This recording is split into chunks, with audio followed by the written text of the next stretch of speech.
Assalamualaikum warahmatullahi wabarakatuh. Perkenalkan, saya Rizky Omrizal dari BP 2017 ingin mempresentasikan hasil dari proyek tugas akhir saya yang telah saya kerjakan.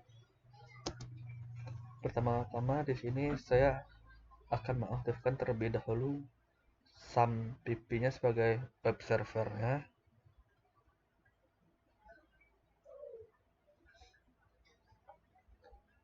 Lalu untuk masuk ke dalam program terlebih dahulu kita akan masuk ke command prompt terlebih dahulu dan masuk ke file project yang telah saya buat. File projectnya di sini saya masukkan di folder SAM HCDocs dengan nama surat F. Lalu kalau misalnya sudah masuk ke dalam folder surat F, maka saya perlu mengaktifkan PHP Artisan Search-nya agar nantinya dapat mengakses project saya.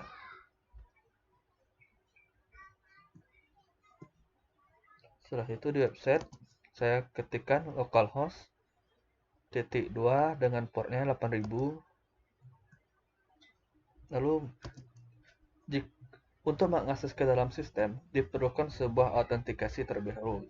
Jadi jika nantinya user tidak melakukan autentikasi, maka user secara otomatis akan diarahkan ke halaman login terlebih dahulu. Jika login berhasil, maka dia akan diarahkan ke halaman dashboard.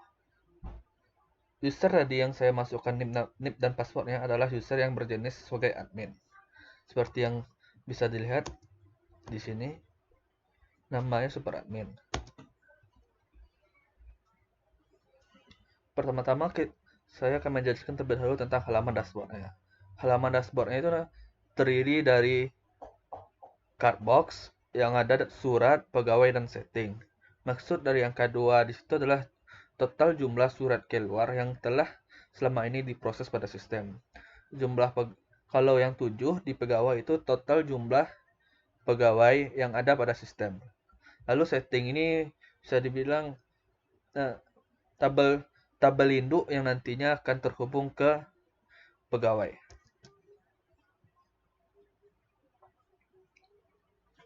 Kalau ini saya akan masuk, ini halaman dari surat keluarnya. Di sini nantinya lah akan semua surat keluar yang telah dilakukan oleh user akan terkumpul. Jadi hanya admin lah yang bisa melihat semua surat keluar yang masuk atau yang keluar dari sistem ini. Lalu bisa dilihat di sebelah kiri itu menu bar, set menu barnya. Yang pertama ada dashboard, halaman awal tadi, lalu ada surat, pegawai, dan setting. Jika saya mengklik pegawai, maka dia akan pergi ke halaman pegawai. Di sini bisa dilihat itu di halaman awal pegawai itu akan menampilkan semua data pegawai yang ada. Lalu berikutnya ada menu setting. Di menu setting ini terdiri dari 7 tabel induk. Yang 7 tabel induk ini nantinya akan terhubung ke surat dan pegawai. Kalau yang terhubung ke surat itu kategori surat itu sendiri, lalu selebihnya dia akan terhubung ke pegawai. Pertama bisa dilihat di sini pensettingan untuk tabel pangkat. Ini halaman show dari tabel pangkat itu sendiri. Dia akan menampilkan semua pangkat yang ada pada sistem ini. Lalu saya akan mencoba untuk membuat pangkat yang ada pada sistem. Lalu jika berhasil, maka nanti pangkat tersebut akan tampil di halaman show pangkat. Lalu saya akan berusaha untuk mencoba untuk mengeditnya. Di sini bisa dilihat saya ubah datanya, lalu data akan berhasil dirubah. Selanjutnya saya akan menghapus data tersebut.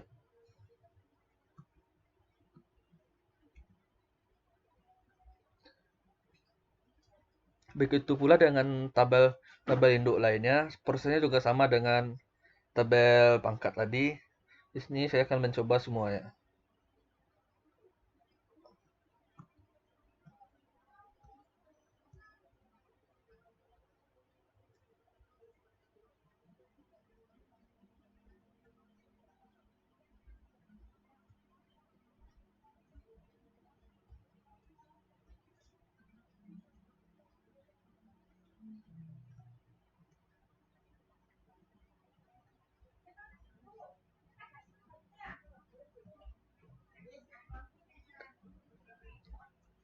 Kembali lagi ke tabel pegawai.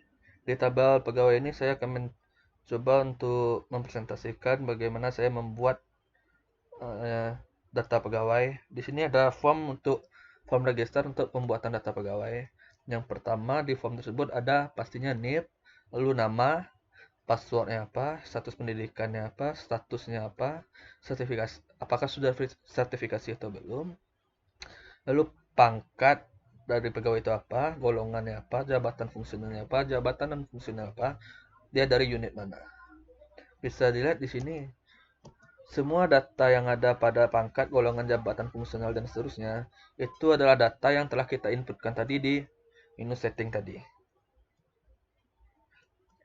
Jika berhasil maka akan muncul tulisan user create successfully. Bisa kita lihat hasilnya di menu tabel pegawai.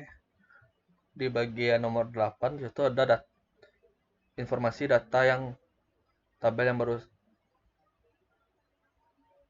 informasi dari user yang baru saja saya buat. Lalu saya akan mencoba mengeditnya. Di sini pada unit perpustakaan saya akan ganti menjadi teknik elektronika, pendidikan teknik elektronika. Lalu disimpan. Bisa lihat di situ unitnya maka berubah. Lalu saya akan mencoba untuk menghapus pegawainya dan pegawai tersebut telah hilang. Untuk selanjutnya, saya akan masuk sebagai user pegawai, bukan sebagai admin. Pertama, saya akan menuliskan terlebih dahulu NIP-nya, lalu password. Jika berhasil, maka dia akan diarahkan ke halaman dashboard user pegawai. Di halaman dashboard user pegawai, itu terdapat dua cut box, yaitu pertama pesan terkirim atau surat keluar, lalu ada surat masuk. Di bagian angka 0 tersebut, itu jumlah keseluruhan dari user yang login tersebut.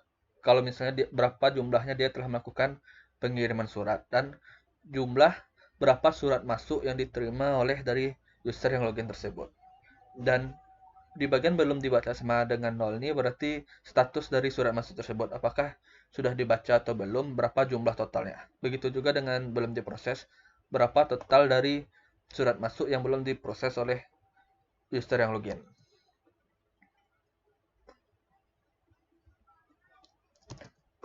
Di sini saya akan mencoba mendistribusikan suratnya atau mengirimkan suratnya ke pihak lain.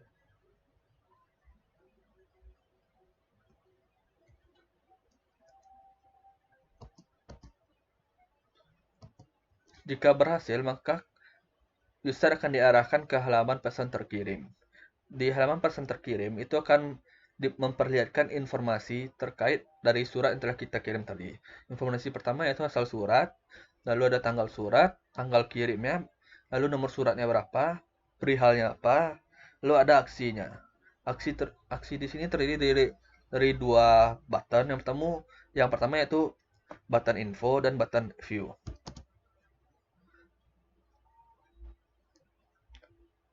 Pada button info itu di halaman tersebut akan memperlihatkan informasi dari surat yang telah dikirimkan tadi, lalu di bagian bawahnya itu informasi tentang disposisi yang dilakukan oleh user terkait. Seperti yang dilihat di sini, nomor 1. Di situ ada nomor, lalu ada tanggal kirim dari surat tersebut, dari siapa, lalu ada menu tanda tangan. Jadi jika user belum mengunggah tanda tangan atau mengupload tanda tangan, maka yang akan muncul adalah paraf belum diunggah. Tapi jika nanti user telah mengupload tanda tangannya, maka yang akan muncul adalah tanda tangan dari user tersebut. Lalu tujuan surat tersebut kemana? Lalu statusnya apa? Apakah sudah dibaca atau sudah diproses oleh si penerima surat tersebut atau belum?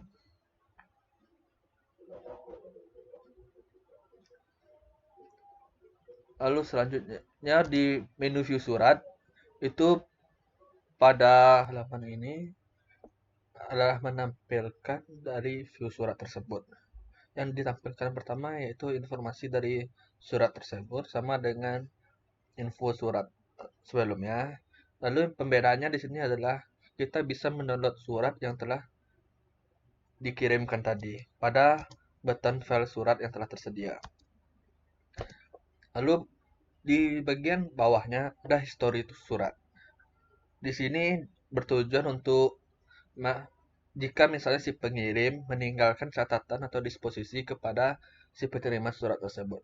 Di bagian histori suratnya ini akan terlihat apa dari isi catatan tersebut. Di sini informasi yang diterima yaitu pertama nama dari si pengirim itu kepada siapa, lalu tanggal tanggal berapa dia mengirimkan catatan atau disposisi tersebut. Selanjutnya di bagian kanan atas itu ada castbox yang akan menampilkan foto dari user. Jika dia belum mengupload foto dari foto user tersebut, maka yang akan tampil adalah secara default adalah foto yang berwarna abu-abu.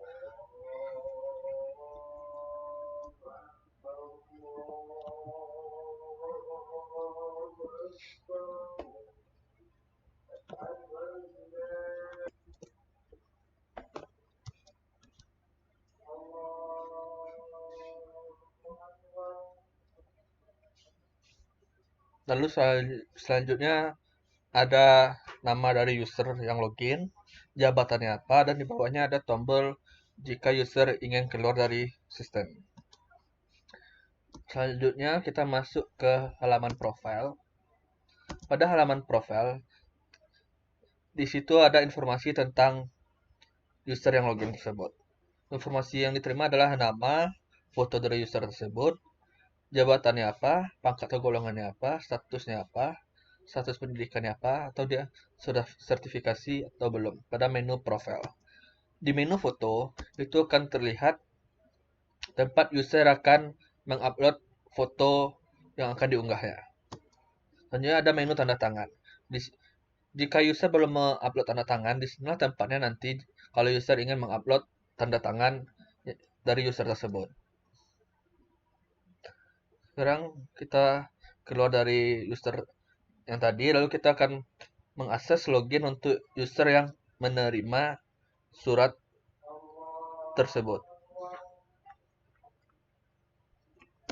Bisa dilihat di sini belum status pada surat masuk berubah jadi angka 1, lalu di bagian belum dibacanya bertambah nilai jadi 1 dan belum diprosesnya nilainya juga menjadi 1. Bisa dilihat di sini pada halaman surat masuk, di situ informasi yang diterima oleh user adalah asal surat, tanggal, pengirim, nomor surat, perihal, sifat dari surat tersebut apa, statusnya apa, apakah sudah dibaca atau belum, atau sudah diproses atau belum.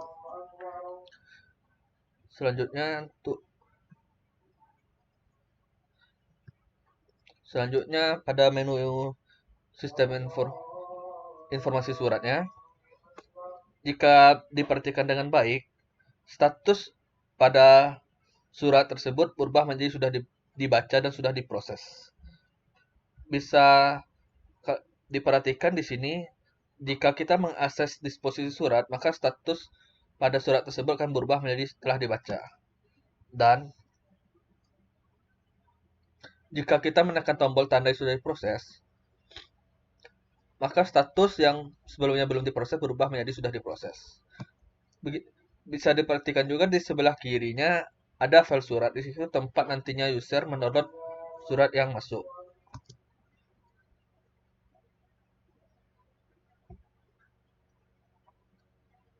Pada halaman kirim surat atau disposisi kepada siapa, ini menginsertkan ke penerima berikutnya dari surat tersebut.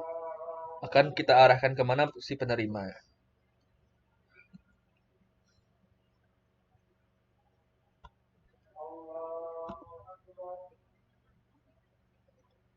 Tinggal dikirimkan suratnya.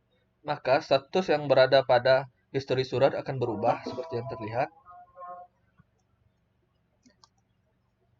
Akan bertambah satu lagi, yaitu dari Ahmadul Hadi kepada Denny Kurniadi. Catatan atau disposisinya seperti yang dituliskan tadi, yaitu terusan.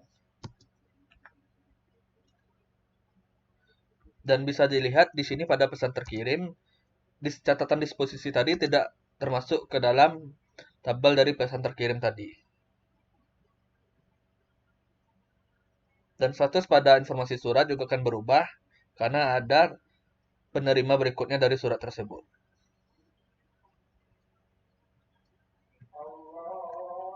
Selanjutnya kita akan coba mengakses untuk halaman user Denny Kurniadi.